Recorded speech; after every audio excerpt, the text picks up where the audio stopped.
कभी सोचा है कि एक चमकते हुए तारे और हमारे दिमाग में कौंध थे एक विचार, इन दोनों में आखिर क्या रिश्ता हो सकता है? आज हम उन्हीं अनदेखे, अनसुने नियमों की दुनिया में उतरेंगे जो सब कुछ, पूरे ब्रह्मांड को हमारे अंदर की दुनिया से जोड़ते हैं। तो चलिए शुरू करते हैं ये सफर, सितारों के धूल से हमारे सिनैप्स तक। तो आज का सबसे बड़ा सवाल यही है कि वो कौन से फंडामेंटल रूल्स हैं जो एक भीमकाय ब्लैक होल को एक इंसानी दिमाग से जोड़ते हैं। अब सुनने में ये बात शायद थोड़ी अजीब लगे, है ना, कि कहाँ एक ब्लैक होल और कहाँ हमारा दिमाग। पर यकीन मानिए, साइंस हमें इनके बीच एक ऐसा कनेक्शन दिखाता है जो हैरान कर देगा। तो चलिए इस खोज की शुरुआत करते हैं सबसे बड़े कॉस्मिक स्केल से, हमारे ब्रह्मांड के अजीबोगरीब नियमों से। ये वो नियम हैं जो हमारी रोजमर्रा की दुनिया की सोच से बिल्कुल परे हैं। ऐसे नियम जो समय की रफ्तार को बदल सकते हैं, स्पेस को किसी चादर की तरह मोड़ सकते हैं और यहां तक कि रोशनी को भी अपना रास्ता बदलने पर मजबूर कर देते हैं। अच्छा, ये बात बड़ी मजेदार है कि ग्रेविटी यानी गुरुत्वाकर्षण असल में समय की रफ्तार को बदल सकता है। जी हाँ, सच में। जहां ग्रेविटी कमजोर होती है, मान लीजिए पृथ्वी के ऑर्बिट में, वहां समय थोड़ा सा तेज चलता है। और वहीं दूसरी तरफ किसी ब्लैक होल के पास, जहां ग्रेविटी बेहिसाब है, वहां समय इतना धीमा हो जाता है कि लगभग थम सा जाता है। और ये कोई कहानी नहीं है, वैज्ञानिकों ने एटॉमिक क्लॉक्स की मदद से इसे साबित किया है। जरा सोचिए, हमारा पूरा ब्रह्मांड, ये स्पेस टाइम, एक बहुत बड़े ट्रैम्पलिन जैसा है। अब इस पर जब दो ब्लैक होल जैसी भारी भरकम चीजें टकराती हैं तो क्या होगा? जाहिर है पूरे ट्रैम्पलिन में लहरें उठेंगी, है ना? बस इन्हीं लहरों को हम ग्रेविटेशनल वेव्स कहते हैं। और पता है, जब 2015 में इन्हें पहली बार खोजा गया तो इसने हमें ब्रह्मांड को देखने का एक एकदम नया नजरिया दे दिया। अब आते हैं रोशनी पर। भाई, रोशनी का तो किरदार ही बड़ा दिलचस्प है। एक तरह से ये दोहरी जिंदगी जीती है। कभी तो ये ऊर्जा के छोटे छोटे पैकेट यानी फोटॉन की तरह एक सीधी लाइन में चलती है, और कभी तालाब में गिरे पत्थर से उठने वाली लहरों की तरह फैल जाती है। ये जो डुअल नेचर है ना, ये क्वांटम मैकेनिक्स के सबसे अजीब पर सबसे जरूरी कॉन्सेप्ट्स में से एक है। ठीक है, तो ब्रह्मांड के बड़े बड़े नियमों से अब थोड़ा जूम इन करते हैं।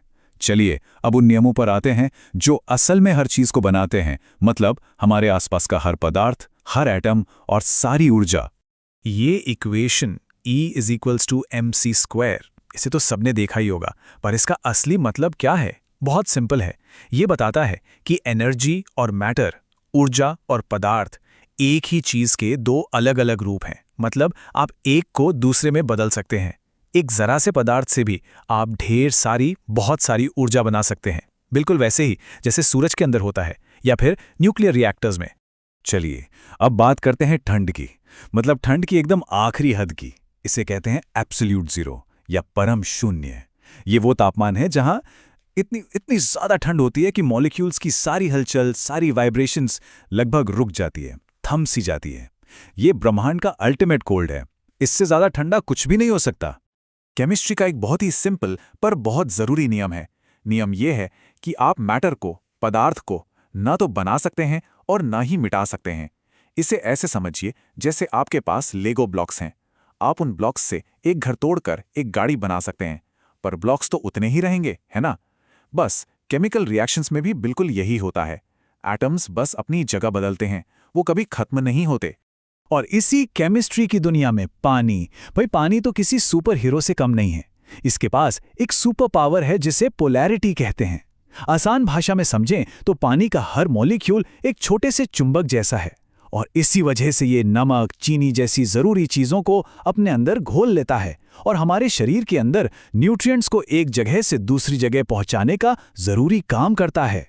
तो अभी तक हमने बात की नॉन लिविंग चीजों के नियमों की, लेकिन अब कहानी में एक बहुत ही दिलचस्प मोड़ आता है।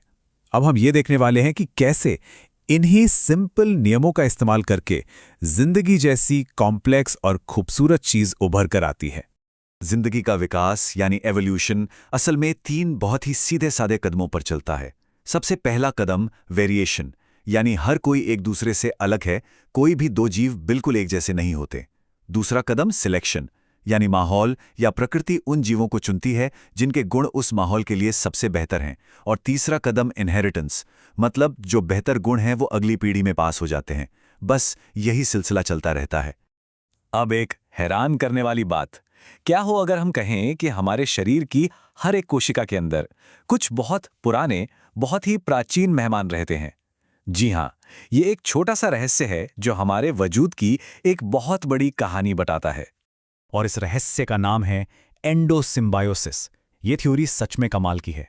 ये बताती है कि अरबों साल पहले हमारी किसी पुरखा कोशिका ने एक छोटे से बैक्टीरिया को खा लिया था, पर उसे पचाने के बजाय उसे अपने अंदर ही एक मेहमान की तरह रख लिया। और आज वही मेहमान हमारी कोशिकाओं के पावर हाउस हैं, जिन्हें हम माइटोकॉन्ड्रिया कहते हैं। और इसका सबूत आज भी हमारे डीएनए में लिखा हुआ है। तो ये माइटोकॉन्ड्रिया आखिर करते क्या हैं? ये बनाते हैं एटीपी। एटीपी मतलब एडिनोसिन ट्राइफॉस्फेट। इसे आप जिंदगी की एनर्जी करेंसी समझ सकते हैं। जैसे हम पैसों से चीजें खरीदते हैं, वैसे ही इस धरती पर हर जीव, बैक्टीरिया से लेकर हम इंसानों तक, हर कोशिका अपने सारे काम करने के लिए इसी एटीपी का इस्तेमाल करती है। चलिए, अब अपने इस सफर के आखिरी पड़ाव पर चलते हैं। अब हम जूम इन करेंगे सबसे करीबी चीज पर, यानी हमारे अपने शरीर के अंदर। देखते हैं कि हमारे अंदर कौन सी छोटी छोटी मशीनें काम कर रही हैं। हम जो कुछ भी सोचते हैं, महसूस करते हैं, ये होता कैसे है? ये सब हमारे न्यूरॉन्स यानी दिमागी कोशिकाओं का कमाल है। ये एक दूसरे से बात करती हैं, छोटे छोटे इलेक्ट्रिकल और केमिकल सिग्नल भेजकर। बिल्कुल एक रिले रेस की तरह हमारे हर विचार के पीछे इन्हीं सिग्नल्स की एक तेज रफ्तार दौड़ होती है। और हमारा शरीर अपनी हिफाजत कैसे करता है? इसके लिए हमारे पास है इम्यून सिस्टम, और इसकी याददाश्त कमाल की होती है। ये एक बार किसी दुश्मन मतलब किसी वायरस या बैक्टीरिया को देख ले तो उसे दशकों तक याद रखता है, ताकि अगली बार वो आए तो उसे फौरन पहचाना और खत्म किया जा सके। देखिए, हमारे शरीर के अंदर हर चीज एक बहुत ही नाजुक बैलेंस पर टिकी है। जैसे एंजाइम्स हैं, इन्हें आप हमारी बॉडी की फैक्ट्री का वर्कर समझ सकते हैं, जो सारे केमिकल रिएक्शंस को तेज करते हैं। पर ये वर्कर तभी सही से काम करेंगे जब फैक्ट्री का माहौल यानी कि पीएच लेवल बिल्कुल ठीक हो।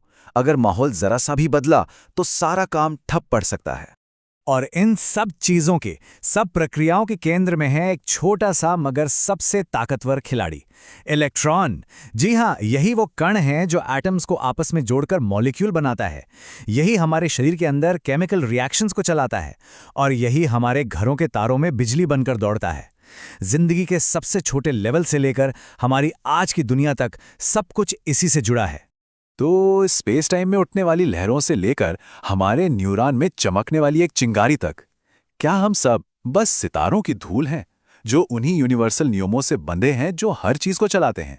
ये सवाल हमें सोचने पर मजबूर करता है कि इस विशाल ब्रह्मांड में हर चीज एक दूसरे से कितनी गहराई से जुड़ी हुई है।